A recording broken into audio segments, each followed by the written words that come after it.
कल मैंने आपको सीफोटॉक्सिन ड्रग के बारे में बताया था, आज उसी को मैं आगे लेके चल रही हूँ। हम पढ़ेंगे आज फार्माकोकाइनेटिक्स। तो टर्म फार्माकोकाइनेटिक्स मतलब होता है हमारी बॉडी किस तरीके से वर्क कर रही है मेडिसिन के साथ, किस तरीके से उसको यूज़ कर रही है, वही पूरे प्रोसेस को हम फार्माकोकाइनेटिक्स बोलते हैं। सबसे पहले इसमें आता है एब्जॉर्प्शन। एब्जॉर्प्शन में क्या होगा, अगर हम इसको IV या IM लेंगे तो इसमें क्या होगा, ये ज़्यादा अब्जॉर्ब होगी in comparison of orally. Orally में ये ड्रग्स खाली 15 to 30% ही अब्जॉर्ब होती है। अब बात आई डिस्ट्रीब्यूशन की। ये क्या करती है, मतलब अच्छे से जो डिस्ट्रीब्यूट होने वाली वो मेडिसिन है, ये सेंट्रल नर्वस सिस्टम को भी पार कर लेती है। इसीलिए हम इसको मेनिंजाइटिस में भी यूज़ करते हैं, जिसका मतलब होता है कि ये ब्रेन और स्पाइनल कॉर्ड तक भी पहुंच जाती है। और इतना ही नहीं, ये हमारे एक्वस ह्यूमर तक भी पहुंच जाती है, जो फ्लूइड होता है इनसाइड दी आइज वहाँ तक। देन मेटाबॉलिज्म, देन लीवर क्या करता है, इसको छोटे छोटे टुकड़ों में बांटता है, ब्रेक डाउन करता है, और उन छोटे छोटे टुकड़ों को हम क्या बोलते हैं, मेटाबोलाइट्स। और वो मेटाबोलाइट्स एक्टिव होती है, काम कर रही होती है, बैक्टीरिया से लड़ रही होती है। एट दी एंड ये एक्सक्रीट हो जाते हैं, यानी किडनी इसको क्या करती है, सिंपली स्लोली क्या करती है, फिल्टर कर देती है, और कम से कम इसका 60% पार्ट जो होता है यूरिन फॉर्म में निकल जाता है।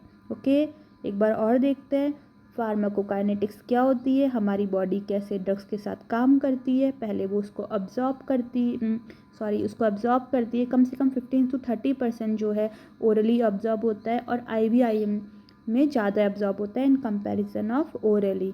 डिस्ट्रीब्यूट होती है, हमारे सेंट्रल नर्वस सिस्टम को भी पार कर लेती है, और एक्वस ह्यूमर जो फ्लूइड होता है इसके आसपास वहाँ तक भी पहुँच जाती है। ठीक है।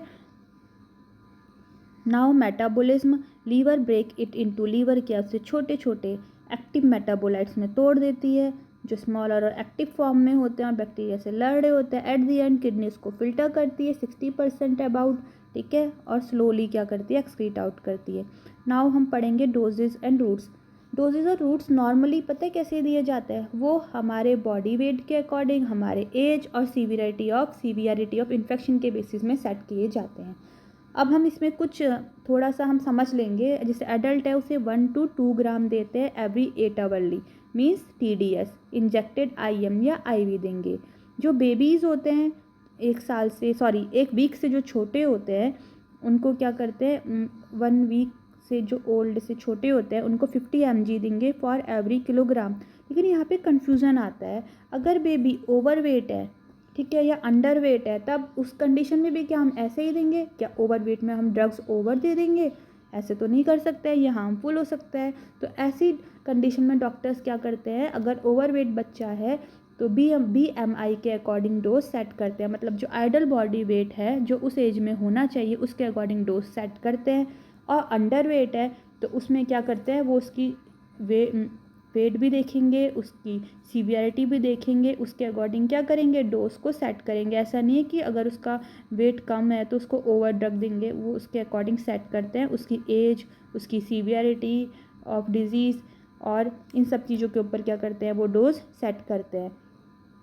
बेबीज़ जो 1 to 4 वीक के बीच में उन्हें 100 to 200 mg पर किलोग्राम के बॉडी वेट के अकॉर्डिंग देते हैं, जो 12 आवरली देते हैं BD।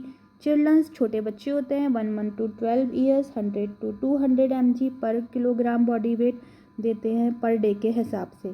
फॉर सर्जिकल प्रोफिलैक्सिस में क्या होगा, 1 ग्राम इंजेक्टेड करेंगे, ठीक है, 30 to 90 मिनट पहले। क्यों? ताकि सर्जरी से होने वाले इन्फेक्शन से हम जो पेशेंट है वो बच सके। हाँ, लेकिन इससे पहले AST करते हैं, एंटी सेंसिटिविटी टेस्ट। ओके, तो नेक्स्ट वीडियो में मैं आपको बताऊंगी कॉन्ट्रा इंडिकेशन ऑफ सीफोटैक्सिन, वो भी सिंपलेस्ट फॉर्म में, सिंपलेस्ट लैंग्वेज में। ओके,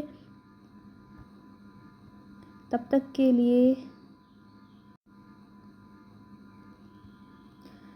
लिए थैंक यू। एंड अगर आपको मेरी वीडियो पसंद आई तो शेयर करिए, सब्सक्राइब करिए और अपने फ्रेंड्स को भी शेयर करिए और लाइक करिए। ओके।